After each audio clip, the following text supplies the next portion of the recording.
So basically, Davide, so you have been accepted to Chicago like what 2 months ago? Accepted was like 2 months ago. Yeah, 2 months ago. Ago. So what has did you have you already noticed that your life has changed? Has something changed in your life? Oh yeah, And what are you so doing? Yeah, what has changed in your life? What is it? Because people believe that they will arrive at Chicago and it will change their life, but I have the feeling, talking to you because we're also close friends, that already things have happened to you in your life. So tell me. yeah, so I would say definitely much more connections. Yeah. My network has grown very fast since I sort of updated my LinkedIn profile and proactively started reaching out to classmates. Mm, I've been to several events with classmates here in London, and it was really good to meet so many diverse people and sort of start bonding and basically get to know each other and see what's happening, and also um, basically looking at all the possibilities outside there. This based on my experience, also I would say connecting with former students, alumni from the school, especially Italian fellows, um, was really powerful. The network that Booth has provided me, and essentially that is also something I've seen with like networking opportunities in the job market. Already got interviews offering without even starting the program to certain companies in the US, and at the same time, um, prospects of job opportunities are really interesting. Hubert. okay. So basically, you would say so networking opportunities with alumni and with classmates. And from what you told me, not just with classmates, but also with alumni, what I Mm-hmm. understand. And Mm-hmm. job opportunities. So can you tell us more about this? Have you received an offer? Did you have interviews? Did they offer you to come to work for them post MBA during the summer school, during the summer 25? What do you mean by Yeah, opportunities? so that's a good question, Uber. So for some of them, I got some job interviews, essentially. Already? Uh, yeah, Offers some or job job interviews interviews. already? Okay, Yeah, already. because to start essentially now, to start Okay. essentially now, um, and I'm also say working on a startup um, based out of Barcelona, and I think the opportunity that Booth Network has given me would be much more powerful in sort of finding investors and building out the team to scale up the idea. I think Mm, this is what I'm focusing now mostly, as I'm sort of leaving my current employment, and that's pretty much that's pretty much it, I would say. okay. I'm not very active at the moment, I would say. It's just that things, opportunity are coming to me, so I don't have to say actively seeking job opportunities. With Okay. So it seems that it is important. So can you explain, because of course we have a lot of Indian students, but now more and more uh-huh. Europeans. So what is the process once you have been accepted? What is the process between the time you receive the letter and when you put your foot in on the Chicago airport, which is Okay, how okay, hard is it? okay. So I can obviously tell for the round two, Hmm? which is I would say similar to round one, for example, or round three. It's just the time shift that is a bit different. But what happens usually, you get a month to confirm or decline your MBA offer, Hmm? and normally those who are cross-admitted in multiple schools have a hard time to realize to decide which school they want to end up with, especially if they got scholarships, if they have I don't know, family and friends in a certain city, or if they're more keen to prestige or academics or network, etc., etc. So say once you have decided, you need to submit a deposit by the deadline, and that is different from school to school. Usually it's around $3,000, but some schools like MIT, I think is more, should be 5,000. Other schools like Berkeley is 1.5 and 1.5 in two different payments, etc., etc. So once you have essentially the deposit paid, you're effectively an enrolled student, but that's not over, Hubert. So depending on whether you're international or domestic, there's a few extra steps for international. So as domestic, essentially your life is much easier because you need to start the Rivera verification, which is basically a very basic background check run by a third party company. And that Rivera is the name of the company and works with pretty much every MBA program in the world. So you have to essentially provide a clearance for them to run a background check on you, and they reach out to your recommenders, your employee, verify various employments you have, your academic backgrounds, your tests, etc., etc. Your probably even like criminal records, because the short ones to basically make sure that you're not lying in your application, Yeah. whether it's on salary information or employment dates or employment name, etc., etc. Right? Mm. So that's one thing, and that's obviously common to any school you get. And that can take, say, minimum of say a week in very few cases. Even I heard people even 6 to 7 weeks. Mm. Okay, to have the background check completed. Um, then you're invited. Normally, you're invited to like a first day, kind of, or say celebration day with the school. So normally it's a long weekend, say from Friday to Sunday, where the school organizes an admitted weekends.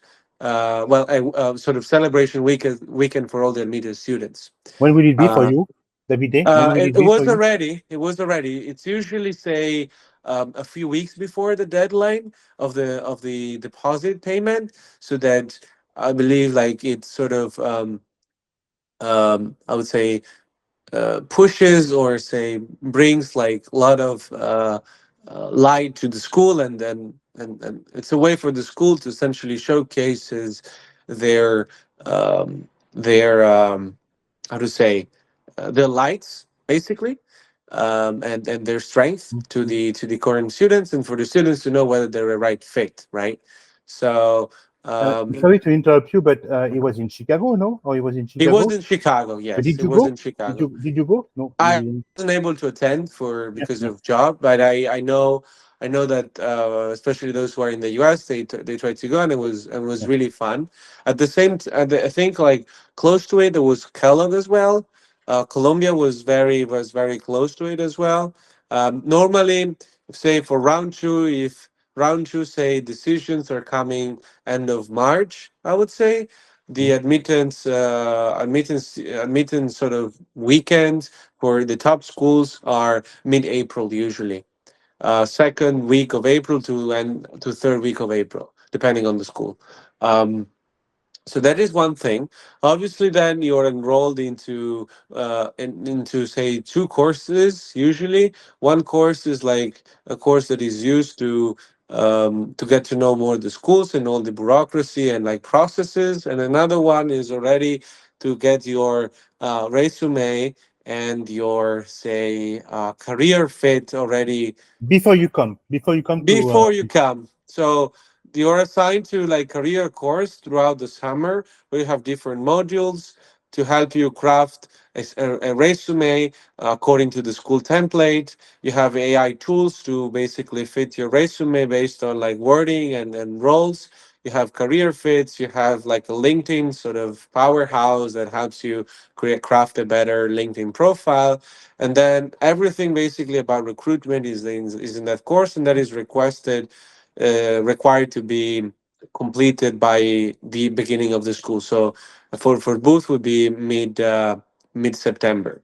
mm, Um, then Booth offers random walk, um, which is a fun way to get to know your future classmates. So for the admitted students, there's say around 20 to 30 destinations for a random trip, I would say, in one of these destinations, and that's usually between the end of August and the first days of September. So imagine a week, say between the 26th to the 3rd, 4th of September, for example. Um, and basically have all these destinations, and these destinations have a score, say on nature, nightlife, relax, beach sports, etc. And based on your choice, you select up to 3 or 4 destinations, and then they run a lottery, and then in a few weeks they let you know essentially where you're gonna go and whom you're gonna go. There's also like a mystery trip. So basically, before, like on the same date, you would have the um, your ticket, your plane ticket. You don't know anything about where you go. They just email you a few days before, telling you what to bring in the suitcase. You can try It's a to good idea. say, A good idea. Yeah. yeah. And that's a good way to get to know the students. Now, some are very happy because they really get what they want, etc. Some may not be that happy, but at least it's a way to break the ice Yeah. Yeah. Yeah. that Booth offers. But And how then, many round Mhm. trip will you have? How many random trip will you have? Oh, you just have one at the beginning of each year. So the first year is for the admitted students. The second year you can qualify as a sort of leader for the trip. So some second year students also do that, and they are sort of leads of the random trip of the random walk trip.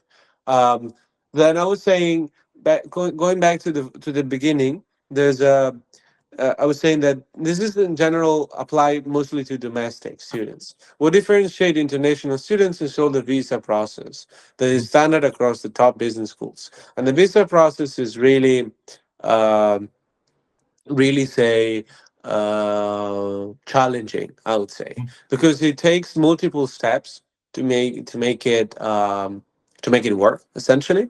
And there's the visa steps essentially, imagine, is divided into three, say, steps. The first step is to submit the I-20. Okay, the I-20 uh, is a form that must be submitted to the school, to the like foreign affairs of the school, in my case the Chicago booth, and they request information such as your passport, your the type of visa you were asking for. In my case, would be the F1, which is a student one, and also like if you have substantial funds to cover the expenses of the first year of your MBA. Okay, and those funds can be scholarship, if any, personal savings, investment accounts, or even like parents or friends who are happy to support your studies. So the school basically publishes a an official budget sort of expenses for the first year, and for top MBAs, we're talking about 120 to $25,000, which Mhm. includes living expenses, trips, health insurance, and the cost of the program. And then your goal is basically to submit different statements like bank accounts, include scholarships, etc., and do the math, and essentially get to at least more of the cost in order to be able to pass and get the I-20, say, signed up by the school. Now, once you have that done, you need to basically go and fill out the DS 16, which is another form from the U.S. government, and it's sort of evaluation of your profile, essentially. Mhm. And once you have that sort of submitted, you can basically apply for an appointment to the embassy or the consulate of the America of the U.S. essentially. And then you go and you do the interview, which usually it's around 5 minutes, but the whole like waiting time and checks, etc., may take up to 2 to 3 hours in the consulate. And then once that is essentially cleared out, you leave your passport, and they usually like they send it to you in a few days or a few weeks to the address that you communicated them. The overall cost for the visa for international students is around $400 to $500 for the F1, which is for the students one, and for top MBA programs of 2 years, it allows you to stay for the 2 years of studying, plus an extra 3 years if you have the OPT STEM designation, which Mhm. means that you've taken courses in the STEM department, and you can get an extension of three years. If not, if your MBA is mostly like business, is non STEM designated, the OPT is just 1 year. Okay. to be able to work But now most of the in top the US. MBAs, you agree, Davide, are STEM. Okay, most of the MBAs are STEM program. So tell me something that I didn't ask you. So thank you very much. It's very well structured and uh, very comprehensive and very in details. So tell me, because that's something that people do not understand as well. Maybe that you arrive and you have classes as soon as you arrive. Okay, can you explain to the students that no, you don't have classes immediately? There's a sort of warming up. So can you explain that what it is? That Yeah, 1 or yeah. 2 weeks, it would be pretty loose. Can you explain that? Yeah, so I would say normally program started around mid September. Hmm? Okay, and usually classes start at the end of September. Now, what happens in during these 2 weeks? I can talk for Chicago Booth, but I assume like other top MBAs are structured in a similar way. So normally you have, at least in Chicago, the 11th of December this year is going to be one day just for international students. So they're going to run like specific workshops for international students, right? Then from the 12th of September until I think the 27th, so it's like around 2 weeks, you're going to have like these sort of onboarding phase, I would say, where they basically would be focused on career, Hmm? essentially career recruiting, and like all the information about classes and get to know students and classmates, etc., etc., etc. So it'll be 2 weeks of full immersion for students. Okay, Yeah. and then from September on, end of September, I would say onwards, you start the classes. Now, Booth has a very particular, say, format because in order to get an MBA from Booth, you need to take 20 courses plus one. Why plus one? So the Booth curriculum is very flexible. So how it works at Booth, you don't have a core course. You only have a one mandatory course, which is called LEAD, Mhm. LEIAD. But what do you mean? You need 21 courses to graduate from the 2 years Yes. or for the 1 year? For the 2 years, you need Okay. 21 courses for the 2 years. So you have one that is mandatory, which is called this lead, which is a leadership course, which is 2 weeks intense course. Okay. And it's administrated at the beginning of the course. And then essentially, it's up to you on how you want to build your curriculum. Okay. So you have more than 150, almost 200 courses to take across 2 years. And each course based on the essentially the I would say um, based on the I would say number of requests Mhm. that students submit to stay in that course has a different number of points. You normally is essentially how cool that course is. If it has a good professor, if it is very demanded, etc., etc. Now you have at the beginning of your booth MBA a certain number of points, and you can allocate points to a certain to courses. Now, obviously, if you spend a lot of points on certain courses, then you'll be able to spend fewer points on other courses, right? Mhm. And your goal is to be able to get the 20 courses you need. Booth makes your life easier because you have up to 14 concentrations. So you have like concentration in, for example, behavioral economics, finance, financial economics, accounting, entrepreneurship, um, marketing, general management, healthcare, business analytics, econometrics, etc., etc. And essentially, a concentration is a cluster of courses, right, in a specific subject. And if you take enough courses in that specific concentration, you get an MBA with that specific concentration. And that can be helpful for you if you want to pivot, say, in some specific area, like you want to go into healthcare. Taking different courses in the healthcare and giving a concentration in healthcare helps you to first build credentials to employers, and at the same time to learn more about the healthcare industry and be able to pivot better into the industry. Um, Sorry, David, a question that I have. So, mhm. for instance, what you mean is that in a concentration, so you have 14 concentrations, and in a concentration, you can have several courses. That's what you mean. Yeah, Yes, and yeah, and some courses obviously belong to more than one concentration.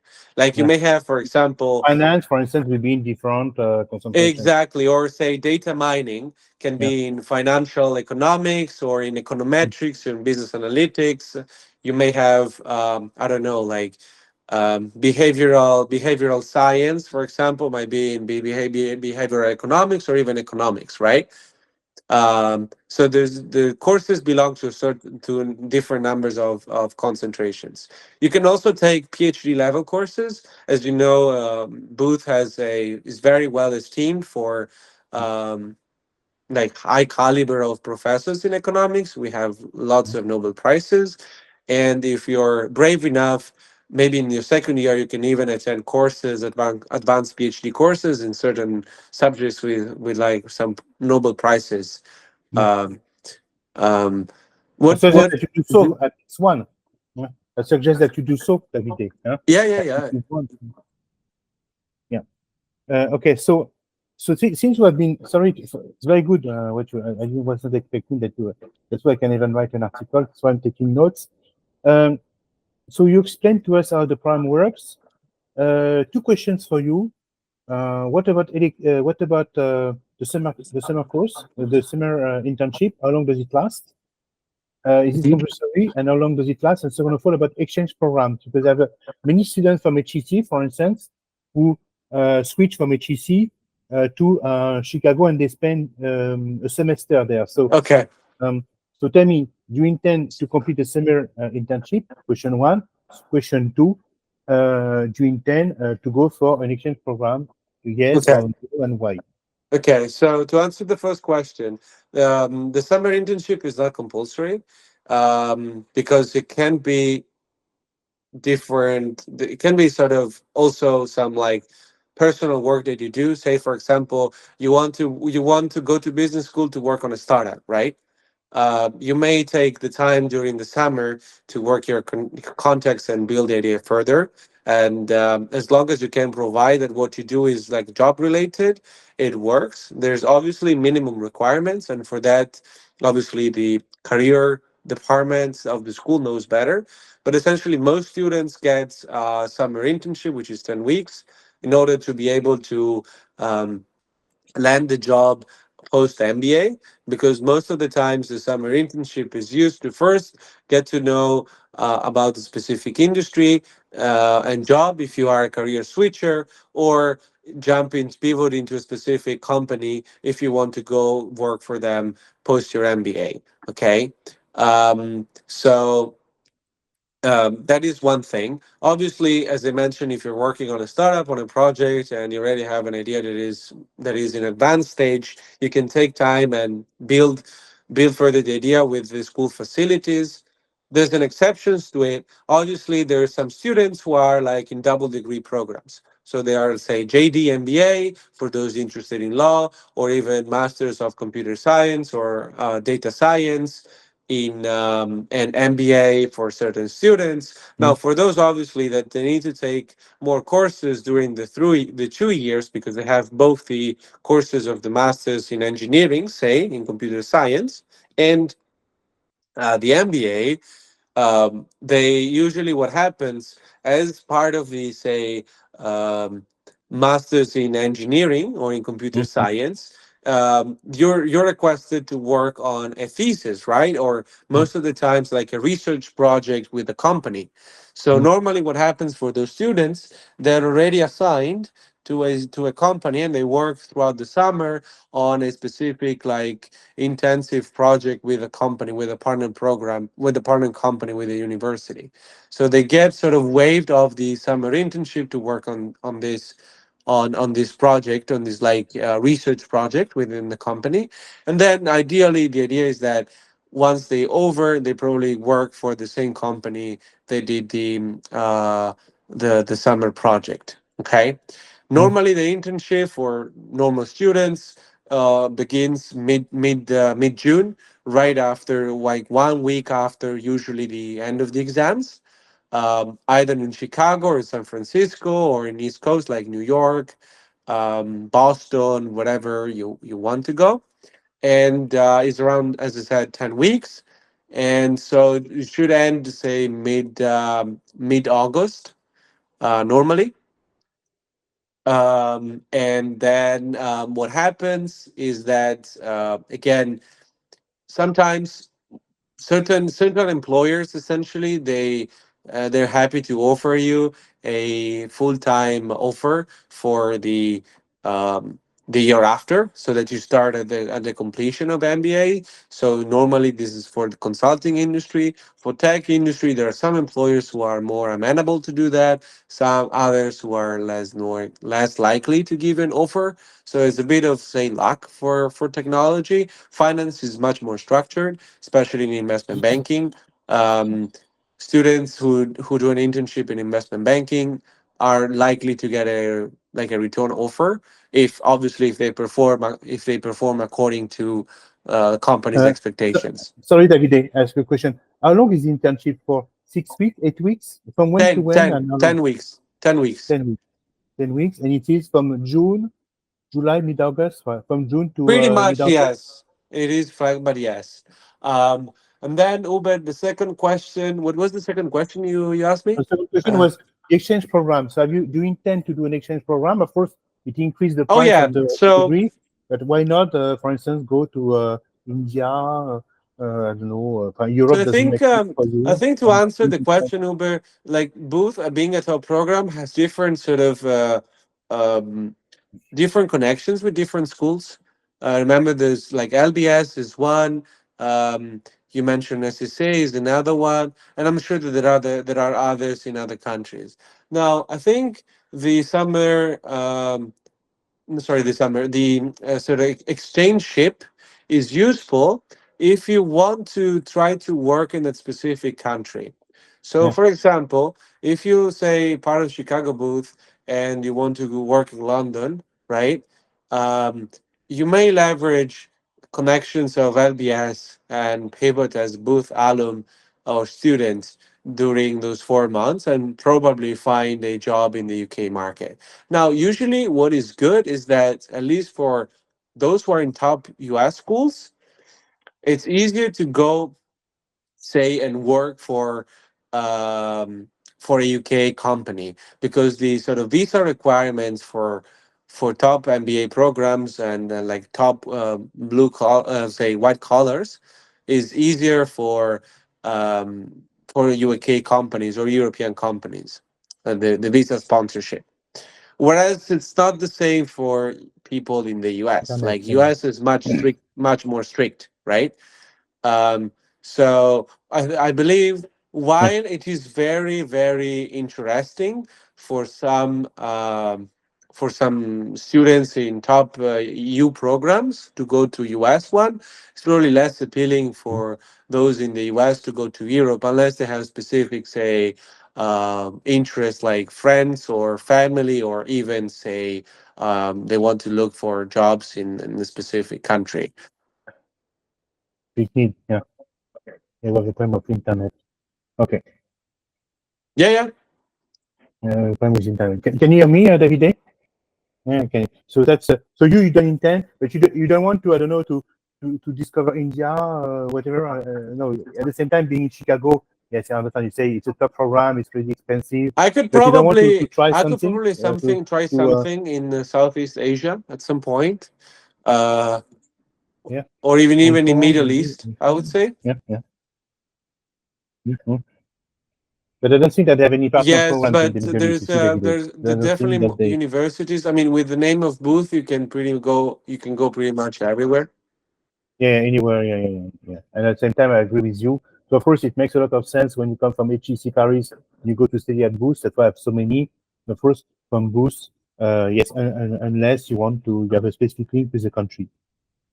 Um, so now the question, because I'm not going to ask you, but uh, so what do you intend to do post MBA? So is it related to Boost? When you have decided to go to Boost, is it because you wanted to have the best of the best, or is it because you wanted there's a link between your school destination and the place where you want to continue your life and career? Well, definitely, I would say Booth has a strong reputation for an analytical rigor and a flexible curriculum. Mm. Plus, is a very good MBA program, especially in the US.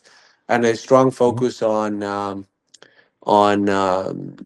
like the biggest industries like consulting and then tech and even finance. Now, in terms of what I want to do, essentially my choice is contingent upon the visa Mhm. requirements as an Italian, and essentially sort of looking to pivot maybe back into consulting, to explore consulting again, or even technology and specifically product management or business development. Um, these are the sort of the safest choice. But as I'm sort of going into Chicago, I know that I would have access to other resources, especially in Yeah. the venture capital and entrepreneurship. And as I'm working on other projects, in healthcare and edtech as well. I think that could be interesting to see how these things will develop with the resources and the network of the school. Yeah, I'm sure. And knowing you, yes, probably anything can happen from entrepreneurship to venture capital to whatever. Tell me, Davide, is there, so you don't have a, we wrote in your application that you have a plan, but basically you're pretty open to anything that can be interesting. You agree? Huh? Mm-hmm. Okay. So lastly, because I'm not going to use too much of your time, Uh-huh. what are the three things that you would advise someone like Chirac, for instance, that you would advise him, for instance, to do that you introduced me um, to do before to apply and to be successful in his or her application process. Okay. Um, Obviously, Hubert, as you know, there's no say recipe for Mm, for a successful admission, but you can sort of optimize your chances, I would say, by looking at what are the most relevant factors that admissions committee look at, and make sure that you address them the best you can. So I would say the first one is to have a very competitive score, and mm, that is dependent upon your demographics and your essentially um, performance in your undergrad status. Essentially, the higher you have your undergrad and the most prestigious university, the less likely you need to have a top, say, GMAT or GRE score um, to be successful in the application. Obviously, if you come from a very, say, represented demographics like India, for example, or China, you need to differentiate yourself by having a very, very top score, mm, like probably like the two, three top scores that you can get, right? That's because of essentially just pure mathematics. So that's one thing. But again, that's not all. That's not all part of the story. The other part of the story is essentially being able to flesh out um, what you have done in the way that is more digestible for those who are going to read the application. So in that case, requires a lot of sort of brainstorming and obviously doing it with a specialist, with someone who knows what they're doing, like some admission consultant who are very skilled with that.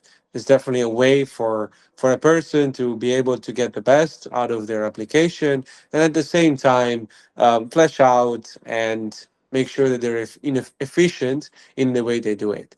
Because most of the times people don't have experience with this unless they have maybe their parents, they have a certain legacy or come from a certain workplace that is a feeder to these top schools, and that is like easier for them. But if they're not, definitely leveraging such type of network is good.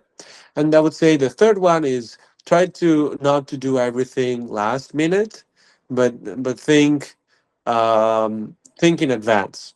I mean, most of the people who apply to these top programs uh, have been preparing for years to make sure mm, that they create a successful track record to showcase in their application. So, for example, say take up leadership positions at school, work in the social sector, maybe as part of being part of like funding members of like some NGOs as a side of the work, or like contributing to diversity in the workplace, etc., etc.